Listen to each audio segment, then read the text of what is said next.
Let me tell you about a voice. Not this voice, but the one inside.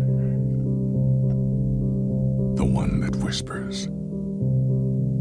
It tells me what's right and what's not, when to leave and where to go. My inner voice always gives it to me straight. Tells me who my real friends are, when to say yes, when to say no, whether the person sitting next to me is the one I'll be spending the rest of my life with, or not. Sometimes that voice is crystal clear. Go, stay, right, wrong. Sometimes it merely whispers. Nothing just happens. Everything you have been through, good and bad. I want you to think about the things in your life that seemingly make no sense. Some of them were painful, some of them were hard to bear. Some of them you're going through right now are very frightening because you have uncertainty and apprehension and anxiety about what's going to happen out of this. And I want you to bathe your soul with these words. Nothing just happens. There's something about going through death and loss and pain and misfortune and adversity. There's something about going through things that don't seem fair to you, that once you go through them, you need to make sense of the madness in your life. Since you can't change what happened and you can't alter what you've been through, at least you need to be able to think that there's some greater good that's going to come out of it. It's what they call bringing closure. But I tell you, there are some times in life where you fall down and you feel like you don't have the strength to get back up. And fear comes in. You know the fear that you have as soon as you walk into the doors of your house. Maybe there's a broken home. Maybe you have doubt in your life. Maybe you don't know for sure what's going to be happening in the future and it scares you. Maybe you're worried about what people think of you, what people say about you.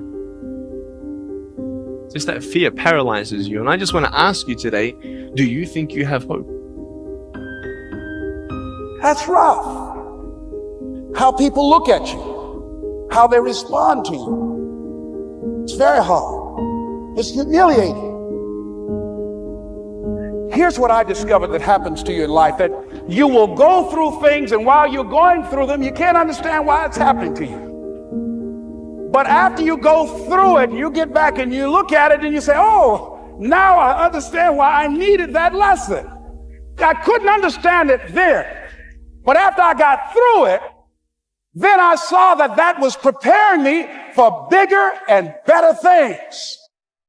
Let me ask you one thing. If you went through your life full of pain, full of tears, and at the end of your life, you actually saved somebody's life, is your life worth living? Is the pain worth someone's life if you could actually save somebody? Every difficulty is growing you up. Every painful time, even though you don't like it, it's developing something in you that can only be developed in the tough times. The key is what we do in our times of pain. Pain will change us. Heartache, loss, disappointments, they don't leave us the same. If you look carefully at my successes are made out of the ingredients of my struggles. My struggles are the pathway that led me into my success. No thing in your life just happened. No thing in your life just happened. You can come out defeated, giving up on your dreams, or you can come out with a new passion, a new fire, excited about the new opportunities in front of you. All of us experience pain. My challenge, don't just go through it, grow through it. That difficulty is an opportunity to get stronger, to develop character, to gain new confidence. Anybody can give up. Anybody can let it overwhelm you. But you know what that's doing? Wasting your pain. That pain is not there to stop you. It's there to prepare you, to increase you, to develop you. Nothing is a coincidence.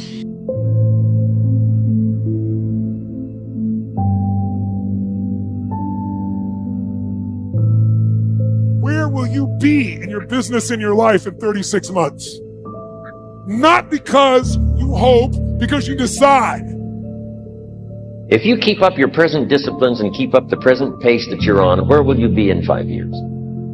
You know, being a human being is not easy as opposed to an animal, because we're born and nobody gives us like a direction. Our parents might be a little bit, our college, teachers, etc., mentors, but generally we're on our own.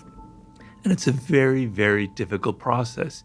You wake up in the morning and you don't really know what you can do. You could choose 12 different paths. It can be very confusing and very overwhelming. When you find that sense of purpose, when you find what I call your life's task, everything has a direction. Everything has a purpose. Your energy is concentrated. It's not like you're just going down a single narrow pathway. It's not like life becomes boring and it's just about discipline and solving problems.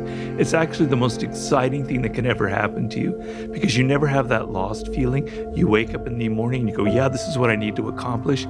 People come at you with all kinds of distractions and boring and irritating things. You're able to cut it out. It's just the most marvelous piece of internal radar that you can have.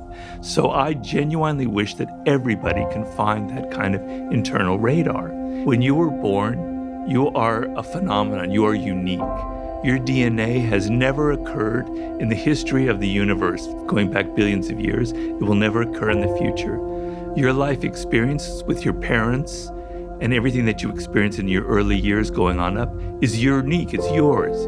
You're one of a kind, right? What the power is finding that uniqueness. What makes you you? Pursue what is meaningful, not what is expedient.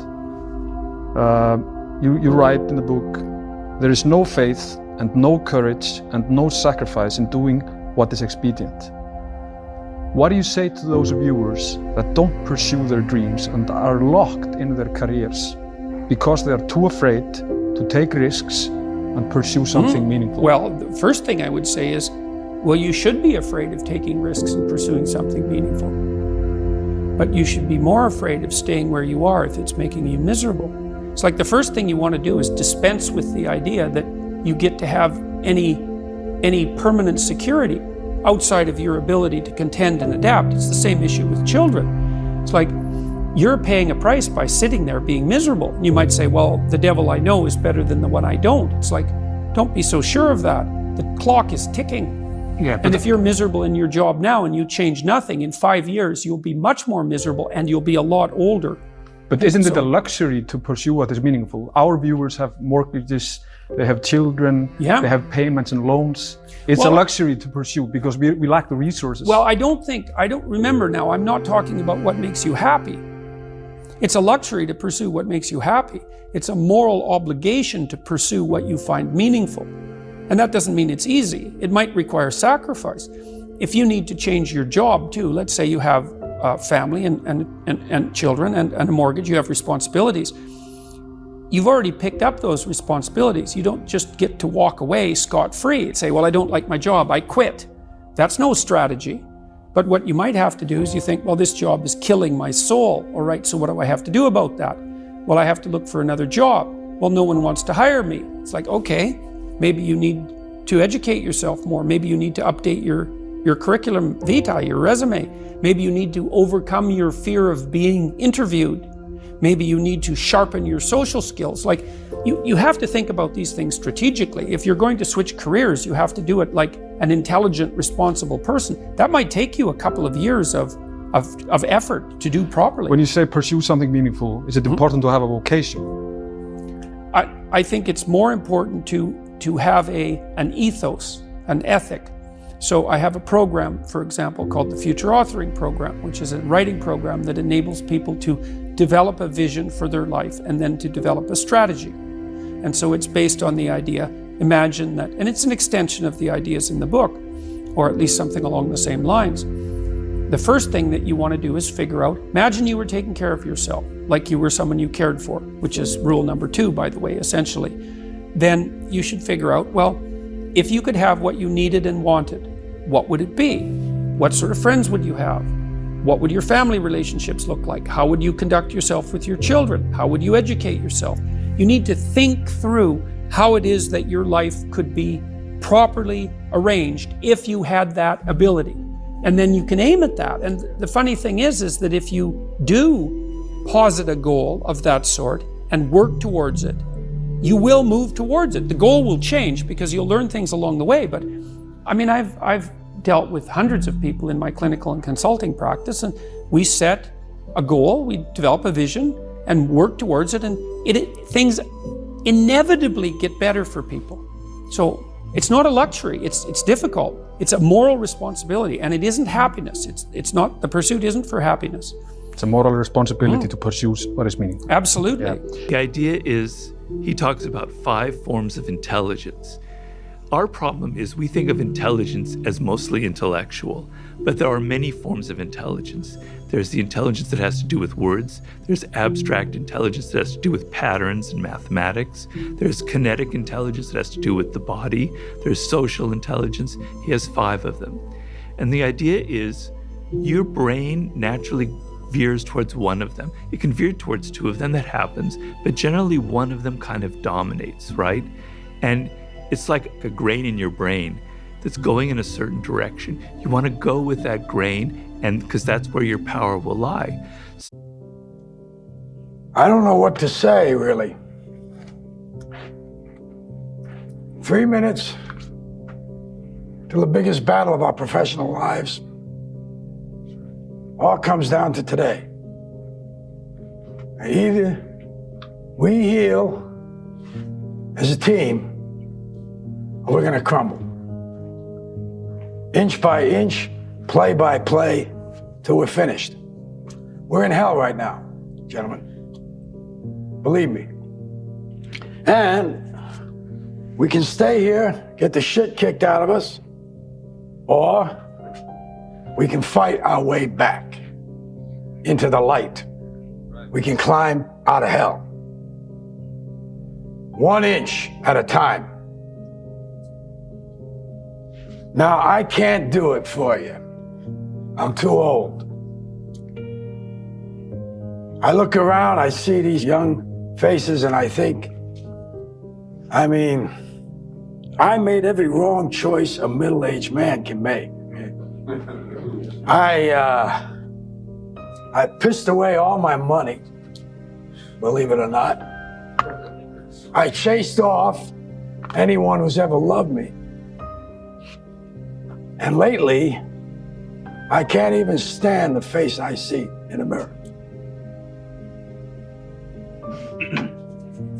You know, when you get old in life, things get taken from. I mean, that's part of life. But you only learn that when you start losing stuff. You find out life's this game of inches. So is football. Because in either game, life or football, the margin for error is so small. I mean, 1/2 a step too late or too early, and you don't quite make it. 1/2 second too slow, too fast, you don't quite catch it. The inches we need are everywhere around us. Hell yeah. They're in every break of the game, every minute, every second. On this team, we fight for that inch. On this team, we tear ourselves and everyone else around us to pieces for that inch. We claw with our fingernails for that inch. Because we know when we add up all those inches, that's gonna make the fucking difference between winning and losing. Between living and dying.